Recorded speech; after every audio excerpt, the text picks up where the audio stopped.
종목별 리포트 살펴보는 한 리포트 시간입니다. 오늘 준비되어 있는 종목은 4종목인데요. 먼저 롯데케미칼, 그리고 인텔리안테크, 대한조선, 카페24 준비되어 있습니다. 먼저 롯데케미칼 보도록 하겠습니다. 지금은 1.71% 빠지면서 현재가가 69,100원입니다. 네, 우선 이제 슬슬 프리뷰 자료들이 나와야 되겠죠. 삼성증권에서 이제 4분기 프리뷰 자료를 냈습니다. 네. 여전히 부진한 실적.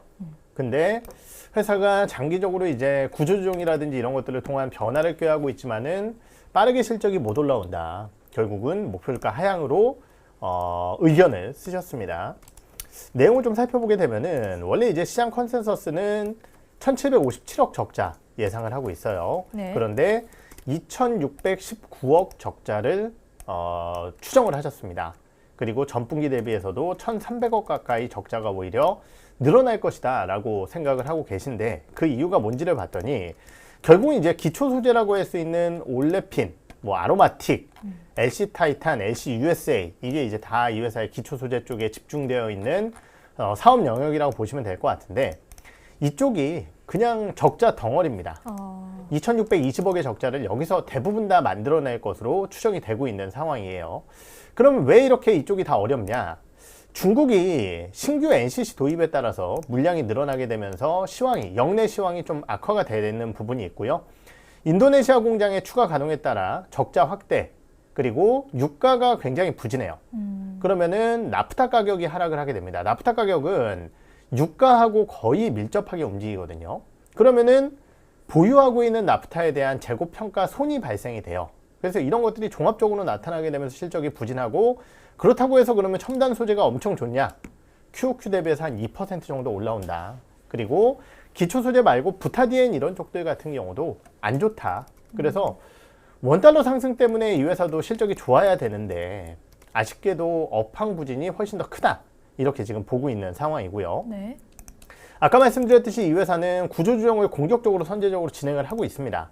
그래서 대산단지의 에틸렌 크래커 축소, 그리고 여천 NCC와 함께 여수 에틸렌 크래커에 대한 또 통합 계획, 대산 공장 물적 분할로 HD현대 에틸렌과 함께 또 물량을 줄이는 이러한 다양한 움직임을 통해서 어떻게 보면은 이제 기초 소재 쪽에 대한 물량을 줄이겠다라는 의지를 시장에 굉장히 많이 보여주고 있는 상황이에요. 아까 말씀드렸듯이 이러한 구조조정 계획안은 회사가 연결 매출액이 크게 감소하더라도 범용 제품을 축소하겠다라는 의지를 보여줬다라는 측면에서, 네. 그리고 일반적으로 이렇게 오랫동안 좀 섹터가 어렵다라고 한다면은 이러한 의지만으로도 사실은 주가가 반등을 하는 경우가 꽤 있거든요. 니네가 좀 어렵더라도 정말 이제 살다 커팅해내고 이제 근육만으로 가자, 이런 기대감들이 시장에 반영될 수도 있겠지만은, 네. 문제는 2025년부터 27년까지 에틸렌 신증사 확대 구간이 있기 때문에 얘네가 이렇게 줄인다라고 해서 업황이 돌아서기가 어렵다라는 부분이에요.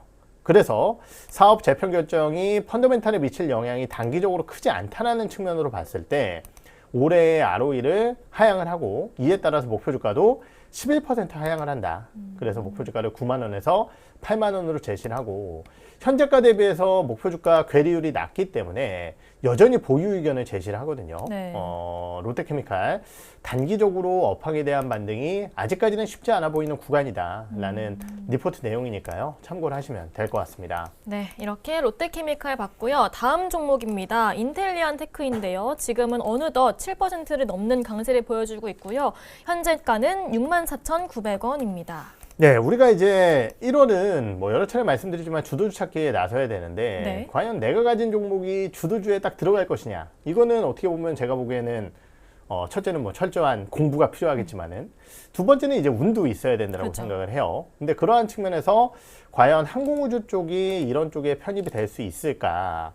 혹은 정말 실적주들이라든지 이런 쪽들이 갈 것이냐? 이런 생각을 좀 하게 되는데, 역시 굉장한 성장 섹터 내에서 항공우주는 편입이 되는 것 같다라는 것을 느끼게 만드는 올해 연초 흐름인 것 같습니다. 네. 인텔리안테크는 뭐 하는 기업인지부터 한번 좀 말씀을 드리고, 저희 장남현 애널리스트는 지금 현재로서는 기대감은 충분히 가져도 되는 시점이다. 사실 저는 인텔리안테크에 진짜 몇 번이나 뒤통수를 맞았기 때문에 왜요? 제가 되게 좋아하는 기업 중에 하나였거든요. 이 네. 회사도.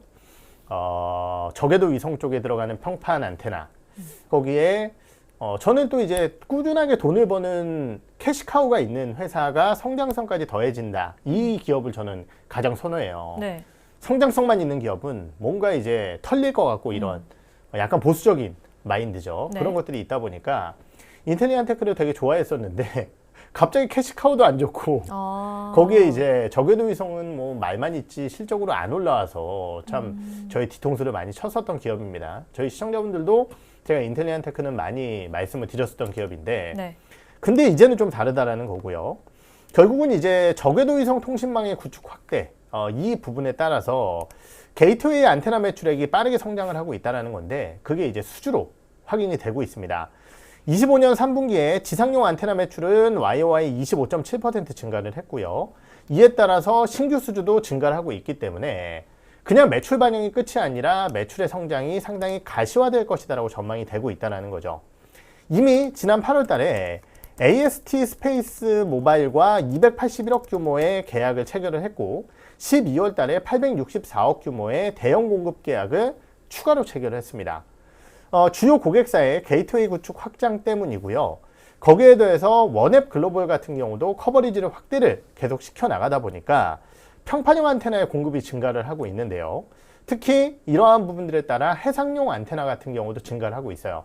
우리가 이제 해상용 안테나는 배 위에 이제 안테나를 집어넣고 그 배에서 이제 통신을 하게 만드는 이런 것들이라고 보시면 될 것 같은데 25년 3분기에 해상용 안테나 매출액이 30.9%나 증가를 했고요. 2분기의 반등 이후에 매출 증가세가 지속되고 있어요. 특히 해상용 안테나가 정지궤도뿐만이 아니라 저궤도 위성을 동시에 활용하는 하이브리드 솔루션을 가져가다 보니까 동사 쪽에 수주가 왜냐면 그런 쪽에 강점을 가진 기업이거든요. 이 기업은. 네. 그러다 보니까 이런 쪽에 신규 제품 증가에 따라서 마진까지도 더욱더 높아질 것으로 기대가 되고 있는 상황입니다. 작년도 3분기에 24억 영업이익을 기록하면서 드디어 흑자 전환을 만들어냈고요. 이러한 실적 추세가 일시적인 부분이 아니라 어느 정도 이어진다라는 기대감이 있다라고 한다면은 아까 말씀드렸듯이 이 회사는 캐시카우와 성장성을 다 가져갈 수 있는 기업이라는 측면에서 주목을 받아야 된다라고 판단을 하고 있거든요. 저궤도 위성 인터넷 시장의 확대에 따른 고객사 인프라 확장이 지속되고 있기 때문에 동사의 수준은 이어질 가능성이 있다라는 부분에서 구조적 성장 국면의 초입이다라는 우리 장남현 애널리스트의 판단입니다. 워낙 이제 좋은 섹터들을 맡아서 또 좋은 주가 흐름을 퍼포먼스를 많이 보여줬었던 장남현 애널리스트가 또 네. 인텔리안 테크까지 주목을 하고 있기 때문에 우리 시청자분들께서도 한번 관심 있게 보시면 좋겠고 항상 이제 위성과 관련된 기업으로서 이름을 가져가다 보니까 항공우주 관련주들이 올라갈 때는 아까 얘기했었던 세트랙아이뿐만이 아니라 지금 얘기하는 인텔리안 테크도 항상 주목을 받거든요. 네. 관심을 가져야 될 기업이 아닐까 판단이 들어서 여러분들께 소개를 한번 해드렸습니다. 근데 아까 종목 잠깐 언급하실 때 인텔리안 테크 보시고 이 종목이 조선 말고 항공도 같이 움직이나 이런 말씀 하시지 않았나요? 네, 그러니까 그죠? 이제 이 회사는 위성 쪽에 들어가는 안테나를 하는 기업이에요. 네. 우리 위성들. 그러니까 네. 이제 위성은 항공우주 쪽이잖아요. 네. 그래서 세트랙아이는 이제 위성을 직접적으로 쏘는 기업이고 만들어내는 기업이고 위성 발사체를 만들어내는 기업이고 이 기업은 거기에 이제 탑재되는 안테나를 만들어내는 송수신을 해야 되니까 그런 것들을 하는 기업이니까 당연히 항공우주들이 움직일 때는 이 회사 같이 움직이는 기업이다 이렇게 보시면 될 것 같아요. 네, 오늘 강세를 보이고 있는 인텔리안 테크 리포트 살펴봤습니다. 다음 종목은 대한조선입니다. 대한조선 오늘의 주가는 1.34% 빠지면서 66,100원입니다. 네, 오늘 전반적으로 조선주들 주가가 그렇게 좋지 못한 것 같아요. 네. 지금 뭐 대한조선뿐만이 아니라 다른 기업들도 한번 보면은 현대중공업 같은 경우도 오늘 소폭 하락세를 보이고 있고 한국조선해양도 오늘 주가가 좀 부진하고요. 하나오션 같은 경우도 주가가 좀 안 좋습니다. 결국 이제 대한조선 같은 경우도 하는 일 자체가 중소형 조선사다 보니까 네. 같이 이제 주가가 좀 흔들릴 수밖에 없는 상황인 것 같고 하지만은 그럼에도 불구하고 좀 기대감을 가져가 볼 수 있을 만한 기업이 아닐까 이렇게 판단이 돼요. 내용을 한번 좀 보도록 하죠. 대한조선이라는 회사는 뭐 하는 회사냐면은 우리가 뭐 3사, 하나오션, HD현대중공업, 삼성중공업과는 달리 중소형 조선사로서 좀 작은 배에 집중을 하는 기업이라고 보시면 될 것 같습니다. 네. 그래서 이 회사의 이제 주력 선종은요, 수에즈막스급 유조선, 그리고 셔틀 탱커, 그리고 8000TEO급 컨테이너선. 그래서 우리나라에 이제 아까 말씀드렸던 3대 조선사가 하는 것보다는 훨씬 더 이제 작은 배들을 만들어내는 기업이라고 좀 보시면 될 것 같아요. 네. 그런데 이 회사가 이제 특징적인 거는 뭐냐면은 3분기까지 누적 영업이익률이 22.6%입니다. 지금 우리나라의 조선사들 중에 가장 높은 영업이익률을 가져가는 기업이에요. 그러니까 뭔가 이제 굉장히 잘하고 있다라는 거죠. 근데 일각에서는 이렇게 생각을 할 수도 있습니다. 너무 잘했으니까 오히려 여기서는 더 올라가기 어려운 거 아니야? 이런 우려감들이 항상 발목을 잡을 수밖에 없는, 그리고 이것을 실적으로 증명을 해줘야 되는 기업인데, 기대감은 뭐냐? 결국은 선가가 올라가고 있다는 부분이에요. 그래서 그리고 이렇게 이 OP 마진이 높은 이유는 외주가 아닌 자체 제작 비중이 높기 때문에 네. 굉장히 높은 영업이익률을 구가를 하고 있습니다. 지금 이제 이 유조선, 수에즈막스급 유조선 같은 경우는 5년 내 운임이 최고치인데요. 해당 선종의 일평균 수익이 한 8만 달러 정도 되다 보니까 손익분기점은 3만 달러를 크게 상회를 하고 있어요. 네. 그러면은 선사들 입장에서는 어떻게 해야 되느냐? 빨리 배를 가져와서 하루라도 더 일을 시키면은 돈을 많이 벌게 된다는 겁니다. 그래서 대한조선과 같은 회사들에게 발주를 하고 있고, 그러다 보니 신조선가가 상당히 높다라는 거죠. 미국의 EU의 러시아, 베네수엘라 관련된 선박 제재에 따른 공급 제약이 있고요. 우리가 이제 정제마진은 지금 유가는 하락하더라도 정제마진은 상당히 견고합니다. 이에 따라서 높은 원유 수요가 있고, 유가 하락을 활용하기 위한 해상 원유 저장 수요 증가에 따라서 운임이 굉장히 견고한 상황인데요. 이에 따라서 수에즈막스급 유조선 신조선가가 2025년도 10월달 8,500만 달러에서 지금 8,700만 달러까지, 올해는 8,900만 달러까지 상승할 것으로 전망이 되고 있는 상황이에요. 그런데 이 회사가 밸류에이션이 높냐? 그것도 아니에요. 네. 지금 26년 기준으로 11.4배 정도인데, 이 밸류에이션은 대형 조선사들 대비해서는 밸류에이션이 쌉니다.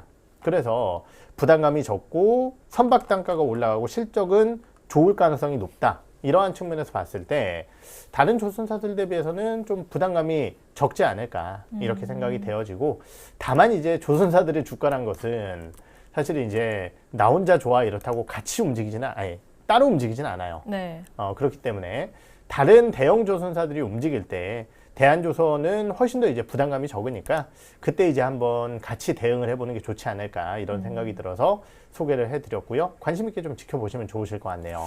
사실 마스가 때문에 작년에 참 기대가 됐던 조선주들인데, 그렇죠. 좀 흐름을 보니까 아쉽긴 합니다. 올해는 어떨까요? 사실 이제 그래도 연말에 이제 우리 트럼프 대통령이 한마디를 해 주셔서 네. 마스가에 대한 기대감이 아예 뭐 없다 이렇지는 않고, 사실 올해 이제 관련 내용들이 정말 현실화돼서 좀 나오지 않을까, 이렇게 생각이 드는데, 말씀드렸듯이 이제 워낙 좋은 실적 흐름을 보였었던 기업들 같은 경우는 좀 불안감이 있는 것 같아요. 진짜 이번 1분기도 좋을까? 이런 우려감이 있는 것 같은데, 실적으로 저는 증명을 해주지 않을까, 이렇게 생각을 하고 있어요. 네, 그럼 이제 마지막 종목 보도록 하겠습니다. 마지막으로는 카페24가 준비되어 있는데요. 지금은 3.81% 강세를 보이고 있고요. 현재가는 31,300원입니다. 예, 이런 기업이 이제 대표적인 소외주가 아닐까, 네. 이렇게 판단이 들어요.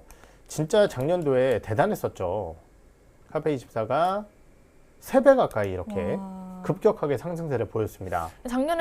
작년 맞나요? 뭔가 되게 상승 종목이 많이 언급이 됐었는데. 그렇죠. 재작년 연말부터 재작년? 작년 네네. 초까지 상당히 좋은 주가 상승 흐름을 보였었죠. 카페24도 굉장히 이렇게 주가가 좀 많이 올라온 이유가 뭐냐면은 유튜브 쇼핑. 이것 때문이었습니다. 맞아요. 그래서 이제 카페24가 유튜브 쇼핑의 또 공식 파트너가 되면서 이쪽에서 막 어마어마하게 매출액, GMV라고 하죠, 우리가. 네.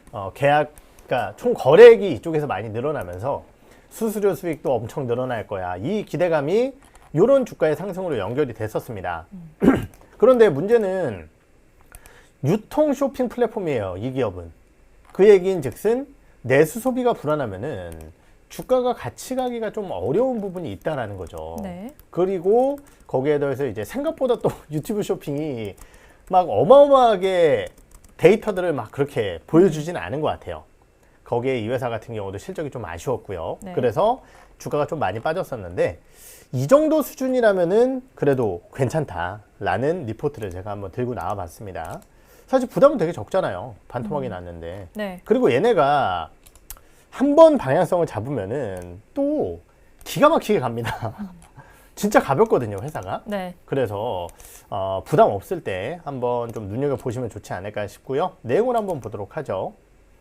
카페24는 뭐 하는 기업이냐. 아까 말씀드렸듯이 이제 쇼핑몰 운영 지원 플랫폼이에요. 뭐 일전에도 한번 말씀드렸듯이 제가 만약에 회사를 그만둬요. 네. 근데 집에서 뭐라도 해야겠죠. 뭘 할까 이렇게 하다가 뭐라도 한번 쇼핑몰이라도 한번 해볼까? 근데 막막합니다. 뭐 어떻게 해야 될지도 모르잖아요. 네. 쇼핑몰을 한다고 치면은 내가 좋은 아이디어가 있고 내 주변에 좋은 사람이 물건을 떼준다고 해도 그거를 이제 진입점을 만들고 쇼핑을 하게 만들어야 되는데 그게 쉽지 않다라는 거죠. 그렇다고 해서 초기에 막 개발자들을 써서 멋들어지게 내 전용 홈페이지를 만든다? 이것도 웃긴 거예요. 네. 동사 같은 경우는 독립 쇼핑몰 운영 지원 솔루션을 가져가고 있는데 이에 따라서 쇼핑몰 구축과 운영과 관련된 결제, 도메인, CS, 마케팅, 풀필먼트까지 모두 다 좀 진행을 해주는 커머스 솔루션 이런 것들을 하고 있고 자체적으로는 이제 호스팅과 같은 인프라 서비스도 제공을 하고 있습니다. 그래서 쉽게 설명을 드리면은 쇼핑몰 구축을 무료로 제공을 하고요. 여기서 나오는 결제 수수료 요 부분이 있죠. 그리고 유료 디자인 판매. 우리가 또 홈페이지를 만들어 놨는데 네. 쟤네 홈페이지 되게 멋져 보여. 근데 걔네는 약간 유료 디자인을 쓴 거예요. 그런 판매라든지 마케팅 솔루션도 제공을 하면서 수익 창출을 하는 기업이고 회사의 전체 매출액의 90%가량은 이 커머스 솔루션 쪽에서 제공이 되고 있고요. 그 중에 이제 한 40% 정도는 결제 쪽에서 나오는 수수료를 가지고 매출액이 발생이 됩니다. 네. 회사는 국내 호스팅 시장 1위의 점유율을 보유하고 있는 기업이고 사실 8년간 연평균 12% 정도의 굉장히 안정적인 GMV 상승세를 보여줘 왔거든요. 지난 3분기 같은 경우도 12.8%의 거래액 성장이 나타났습니다. 그런데 문제는 수익이 그만큼 따라오지 못했다라는 거죠. 매출 성장률 같은 경우는 회계 처리 변경이라든지 아니면은 대행, 배송 서비스와 같은 매출 감소가 좀 나타나면서 1.7% 성장에 그치다 보니까 사실 회사가 야, 매출 성장이 나타나줘야 되는 회사인데 그만큼 못 따라왔는데 이러면서 주가가 부진했다라는 거예요. 네. 그런데 올해부터는 좀 기대감이 있다라는 건데요. 어떤 것이 있냐면은 쇼핑몰 구축과 운영 관련된 전 과정에 대해서 자동화 시스템을 할 수 있는 카페24 프로라는 것을 지난 1년간 무료로 제공을 했습니다. 고객들에게. 너무 편했어요. 근데 1년만 무료고 네. 이제는 뺏어갈 거야. 이렇게 얘기를 하면은 쓰던 사람들이 어떻게 될까요? 안 쓰겠죠. 안 쓸까요?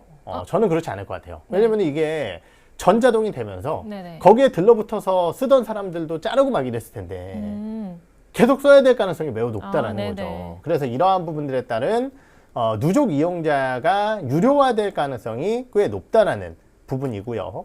거기에 더해서 월 거래액 같은 경우도 이쪽에서 꽤 많이 나왔습니다. 그래서 이러한 수익화 진행 모델에 따라서 수익성이 늘어날 가능성이 있고 회사 같은 경우는 좀 약간 2020년대 초중반에 어려운 꿈을 꿨어요. 해외 쪽 진출. 근데 이거를 계속해서 줄이고 구조 효율화를 좀 진행을 하고 있습니다. 올해도 이러한 부분들이 이어지면서 수익성은 더욱더 높아질 것으로 전망이 되고 있어요.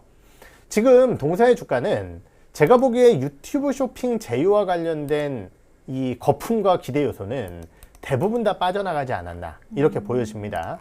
2023년부터 유튜브 쇼핑 기대감 때문에 700% 이상 급등세를 보였는데 사실은 그 부분이 좀 기여도가 낮으면서 주가가 반토막이 났다라는 건데요. 중장기적으로 봤을 때 인플루언서 커머스 시장이라는 게 성장 잠재력은 높지만은 문제는 뭐냐면은 인플루언서를 본다고 해서 그 사람들이 구매 전환으로 잘 이어지지 않는다라는 약간의 아쉬움이 있고 네. 거기에 더해서 사실 이제 인플루언서는 또 비싸요. 그래서 이런 것들에 대한 성장 우려가 있는 것은 맞습니다. 하지만 말씀드렸듯이 유튜브 쇼핑 때문에 올라왔던 주가는 상당 부분 해소가 됐고 어차피 그거 아니더라도 카페24 프로라든지 안정적인 GMV의 상승력은 이어지고 있다는 거고요. 25년 EPS 대비해서 19배 수준의 지금 밸류에이션인데 동사 같은 경우는 일반적으로 20배 이하에서는 주가가 좀 반등하는 모습을 보이거든요. 그래서 현재 시점에서는 카페24 밸류콜을 좀 부를 수 있는 자리가 아닐까라는 판단이 들어서 한번 역시 관심 있게 좀 지켜보시면 좋으실 것 같네요. 네, 이렇게 종목별 리포트 살펴봤습니다. 방송 마무리하기 전에 종목들 조금 더 살펴볼까 하는데요. 지금 삼성전자 오늘은 SK하이닉스보다 삼성전자가 더 가는 것 같습니다. 지금 3% 이상의 상승세를 보이고 있고요. 지금 보니까 항공 우주 관련된 종목들, 세트랙아이, 스피어, 오늘 봤던 인텔리언 테크들 모두 10% 넘는, 심지어 세트랙아이는 17% 넘는 상승세를 보이고 있고요. 또 에코마케팅, 파마리서치 등 피부 미용 종목들도 좋은 모습 보이고 있는데 에코마케팅은 오늘은 상한가를 또 갔네요. 그리고 또 로봇주죠. 오늘 로봇주로 현대모백스, 또 HL만도 등 고영도 지금 10% 넘는 강세를 보이고 있습니다. 사실 로봇주들 다른 종목들 갖고 계신 분들 많이 계실 것 같은데 이런 거 보면 약간 상대적 박탈감 느낄 것 같은데 그게 바로 저예요. 근데 이제 여러 차례 말씀드렸지만은 로봇주들도 굉장히 많이 상장되어 있죠. 그리고 이제 내 차례는 분명히 온다. 이게 지금 주도 섹터의 특징이거든요. 네. 바이오주들이 알테오젠이 가다가 알테오젠이 쉬었다고 해서 끝난 것이 아니라 최근에 이제 저희 방송에서도 언급이 됐었던 프로티나나 이런 기업들은 또 여전히 강력하게 달려나가고 있는 상황이고요. 네. 로봇 관련주들 같은 경우도 말씀드렸듯이 일부 종목군들 같은 경우는 좀 쉬어가고 있지만은 또 이렇게 달려나가는 기업들이 있다라는 거죠. 이런 것들을 살펴보게 되면은 결국은 주도 섹터 내에서 내가 종목을 쥐고 있으면은 언젠가는 또 수익의 기회가 온다. 이렇게 좀 힘들지만은 버텨봐야 될 것 같고 드디어 이제 오늘 경호년 새해 코스피가 신고가를 사상 최고가를 드디어 이제 만들고 있습니다. 보시면은 4,240을 딱 찍으면서 여기 이제 숫자가 나오게 된다라는 얘기는 이게 신고가라는 얘기거든요. 오늘 코스피의 신고가 다들 우리 시청자분들께서도 좀 함께 기뻐해 주실 수 있는 분위기가 됐으면 좋겠다. 이렇게 말씀을 드리고 싶네요. 네, 출발 흐름이 너무 좋습니다. 오후까지 쭉쭉 이어지길 바라면서 저희는 오후 방송에서도 여러분들을 기다리고 있겠습니다.